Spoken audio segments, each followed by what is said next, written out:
and welcome to my first ever Q&A on YouTube. Hopefully the first of many, but I'm kicking off this YouTube channel properly this last couple of weeks, and I put a little shout out to ask if anybody had any questions that I could answer in my first little Q&A. So here I am in one of the rooms of my house, and I'm currently trying to tidy up and renovate my house a little bit because it's been a while since I've been in it properly.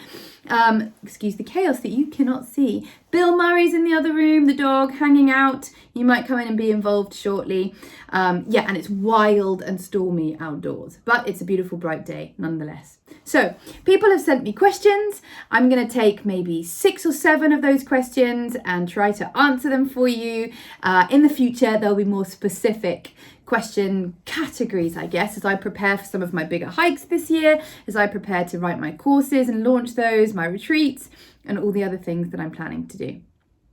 So let's kick off with question 1. I have to look at my list.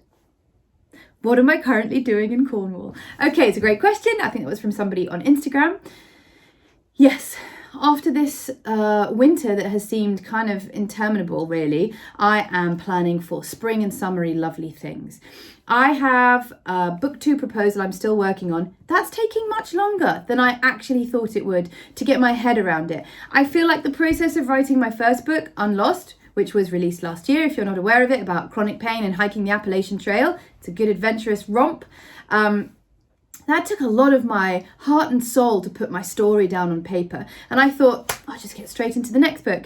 Not that easy, actually, for me in my brain at the moment. So I am working on it. I have the shell of the proposal. I'm working on it with my amazing agent. And it's going to be a narrative handbook for young people before I then write either another non-fiction or a fiction book, potentially.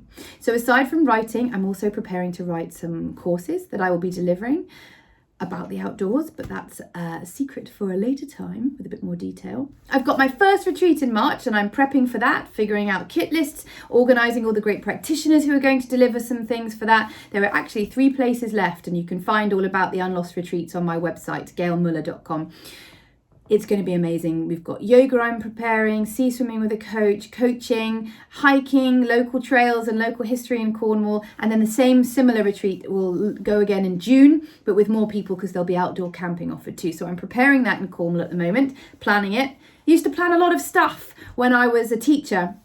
I took kids, well, I still am a teacher, but I took kids all over the world to Thailand, etc., for different kinds of experiential visits. So I'm quite well used to preparing big trips, but never one like this. So I'm very excited to meet the already 15 or 16 brilliant women who are coming for it.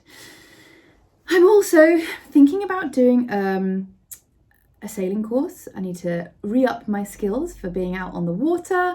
I have got my surfboard ready to go when the wind and the waves get a little bit smaller for me, and I'm going to experiment with that. I'm doing some running and I'm planning my trips this summer, which will be a month-long footpath expedition in May, all around Cornwall, from the coast to the interior, looking at history, interviewing local legends, looking at folklore, raising attention to about our footpaths and how important they are for our communities and how they originally brought us all together in our different villages and towns, and that we might lose them if we're not using them enough. So we'll also be talking to schools as I go around on that footpath expedition, going in to give assemblies and workshops about the things I've seen, the things I've learned, leave no trace principles, countryside code principles, and how great it is for your mental health to be in the outdoors. Then Tour de Mont Blanc in June, Switzerland, Italy and France around the base of the Mont Blanc Massif. It takes about maybe 8 or 9 days.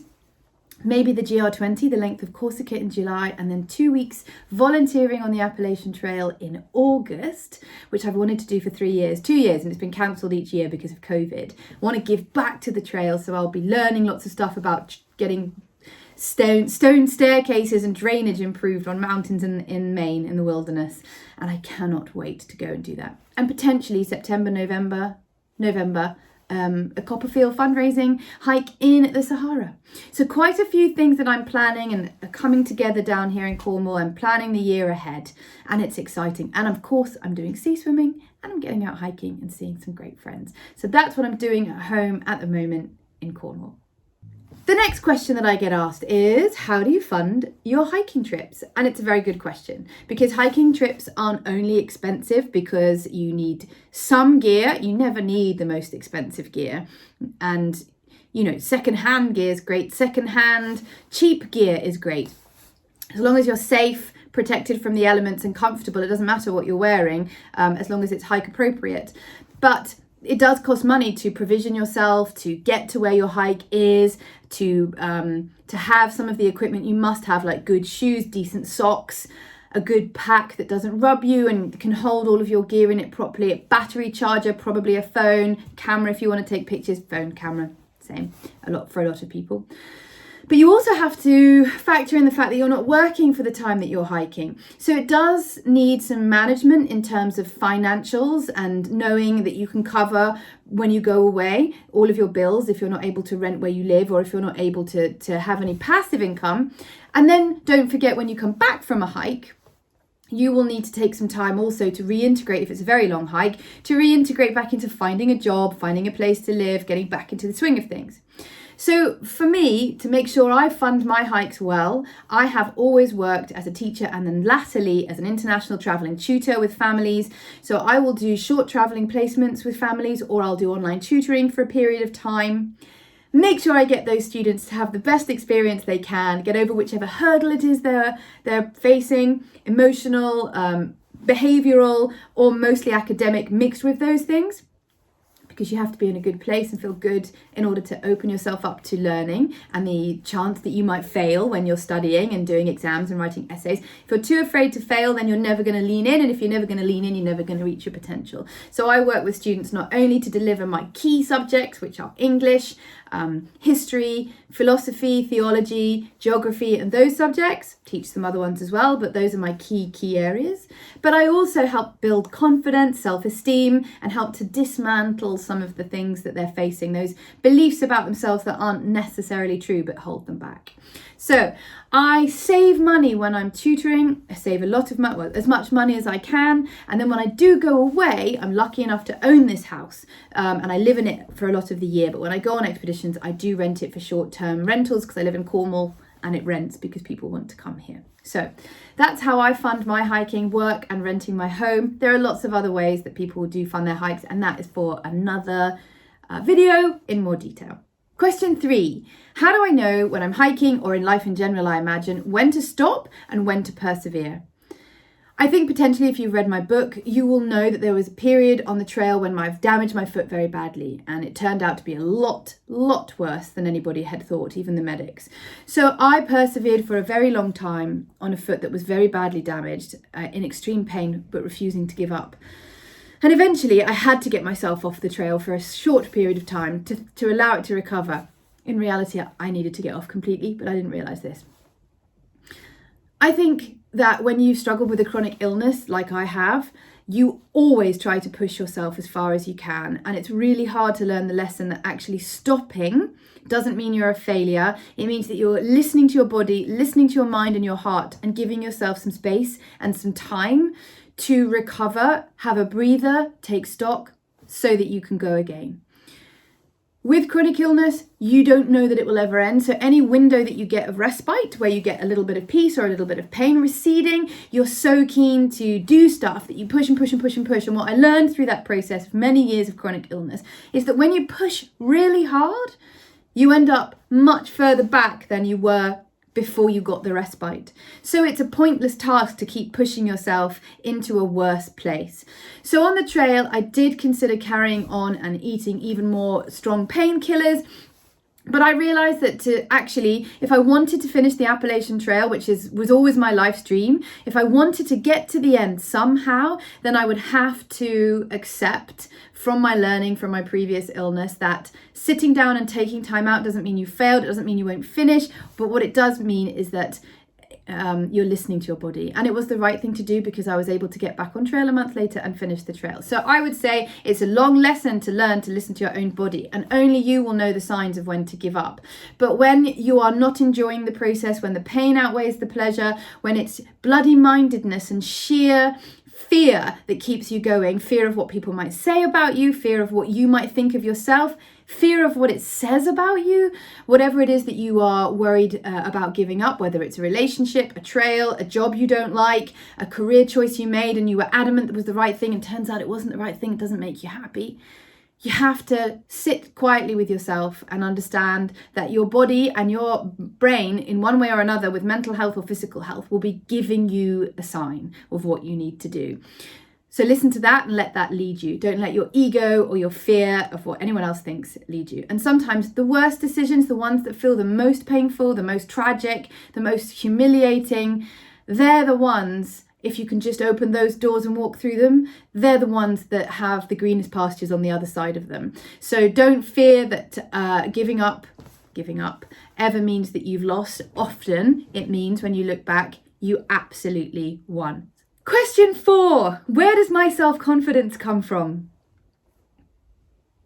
I don't always have self-confidence. In fact, I understand my brain a lot more now. I've been diagnosed with ADHD about 3 months ago, just started medication.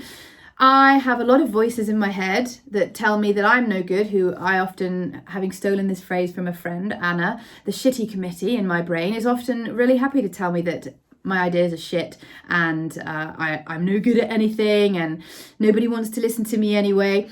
But actually, I watch other people and I remember that they probably have the same fears and that they still get up and they still talk, or they stand in front of their class, or they sit in front of a camera and do a YouTube video, or they talk about their feelings online. And I think, I bet those people wondered whether anyone thought they were good enough. And yet there they are, talking, sharing, and I'm getting so much from them and I'm so glad that they've done that. And I think to myself, well, maybe I can just switch that around and believe that people might be interested in what I have to say. Also, I try to lead with kindness, compassion, empathy, joy, and the belief that everyone is inherently good, even if they're screwing up or doing things that aren't really nice. So when you lead, when you try and come from a place of kindness and integrity, I think you can have confidence because you know that if it goes wrong, you genuinely did it from a good place and you gave it your best shot. So if you get laughed at or if it screws up, that's on them. It's never on you. It might feel like it's on you for a moment, but you realize that actually when you look in your heart and realize where you've led yourself, where you've put yourself out there, whether it's to hike and you fail and you have to come home, or whether it's to take a new job on or take a building project on, whatever it might be, if it goes wrong, you know that you did it with the best of intentions, you planned the best you could, and that's just a learning process. So I'm not afraid of failure. I'm just thinking that through. No, I'm not afraid of failure. I don't like it, but I'm not afraid of it because on the other side of failure is a huge lesson which helps you next time. And if you've never failed, then you've never really tried and never really pushed yourself, because if you really push yourself, of course you can fail. It's all part of the process. So you've all got the ability, all of us, for great self-confidence. It's just putting one foot in front of the other. And sometimes you have to creep in tiny steps towards your goal. You don't have to take a big leap and go and hike the Appalachian Trail. You just have to go and do a long day hike or a morning hike. Or if you're feeling really anxious about being outside, just a hike or walk around the park and come home. Baby steps will get you there. Something is always better than nothing. Question 5, a quick one. What's my favourite stretch of the Southwest Coast Path, which I hiked in 2020, the whole 630 miles, a few shortcuts and extra routes here and there. Still, one of my favourite sections is West Penwith, that leads around to Land's End and then it comes back around to the Minack Theatre. It is something else. It is right at the end of our country at Land's End. It is wild, it is elemental, fierce, stunning, full of energy, and will stir up your soul like nothing else. And the views are spectacular. So that's from Zena all the way around to the Minack Theatre, Porthcurno Way.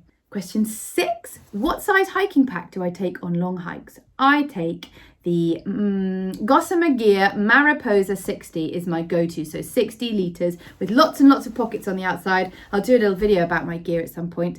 In fact, another question was, do I have a lighter pack gear list or anywhere I keep a list of all the gear that I always use? And I don't, but I will. It's coming. So a 60 litre is all I needed for the Appalachian Trail, and people even did smaller. My favourite thing about Bill Murray is question either 7 or 8. What is my favourite thing about Bill Murray, the human? His deadpan, throwaway, slightly grumbly, inscrutable humour. And the fact that really I do believe he is inherently incredibly kind, but can come off as someone really scathing and in a humorous way. I love his wit. I love his face. I am in love with Bill Murray. And the final question I have today is about public speaking. Somebody asked me, this is question 8. Somebody asked me, how did you get into public speaking? I'd really like to, and I don't know where to start. I think my public speaking experience comes best from being a teacher, which you might not be able to obviously do or want to do. But speaking in front of people, you do incrementally. And when I first stood up in front of just my peers in my teaching PGCE all those years ago, in groups of 4 or 5 to deliver a 5-minute talk I'd planned about something in the very beginning of that course, it was very nerve-wracking. So I would say find an opportunity where you can, maybe with a small group or in work, what we used to do in Hong Kong in my offices at where I used to work as director of academics in Hong Kong in the kind of learning establishment. One lunchtime a week on a Friday, a little group of us would research something we're fascinated in, whether it's black holes or train locomotive engines, whatever it might be, and prep it. And we'd go to one of the classrooms and they'd deliver a talk to us, like a 10-minute talk on a subject they were passionate about with slides on a PowerPoint. And that's how we shared really fun information and niche information. The teachers were from all over the world, so they had really interesting things to talk about from their own countries that I'd never heard of. But get yourself a little group where you can meet up and share stuff that you're passionate about. It's easier to talk about something you're passionate about. And then if you find that to be fun, look for a local WY, Women's Institute group. Go and look for a local sports group or a local primary school. Think about the thing that you love to talk about. Maybe you're an inspiring person and you have a story that can help people make choices or feel better about what they want to do or inspire them to take risks and challenge. Maybe you're an expert in something brilliant like sailing or rock climbing or sewing. Maybe you've written something you want to share. You're a poet or you're a writer. Obviously, if you've written it, you're a writer. Then offer voluntary talks at brownie and guide groups, at local community groups. Say you'll come in and give a little talk and maybe have a Q&A afterwards so that people can get to know you and what you're passionate about better. And from there, build up a little bank of experience, of contacts, maybe take some photos, get someone to film you speaking, and then you can put together a little show reel so that you can send it to other people and say, these are the talks I've done, these are the things I'm really passionate about, this is the difference I think I can make with my speaking, and see where that takes you. Start sending it out, make contacts, and then the world's your oyster. It's a slow process for me. I'm really enjoying going and giving talks about my books and to schools and hopefully with the footpaths. But it's always so rewarding. Cheltenham Literary Festival talk was one of the highlights of my life. You get to connect with people and then you chat to them afterwards and the energy is wonderful. And they feed back so much by being there that you lose your nerves very quickly because you can see how intently people are listening. So good luck with that. Let me know how you get on. Okay, that was my random assortment of questions on my first ever YouTube Q&A. I hope you gained something, a little bit of knowledge, even if you didn't want to know those things. Next time it'll be more specific and topic oriented. I hope you're having a great day. Like, subscribe, and leave me any further questions or comments down below. Thanks!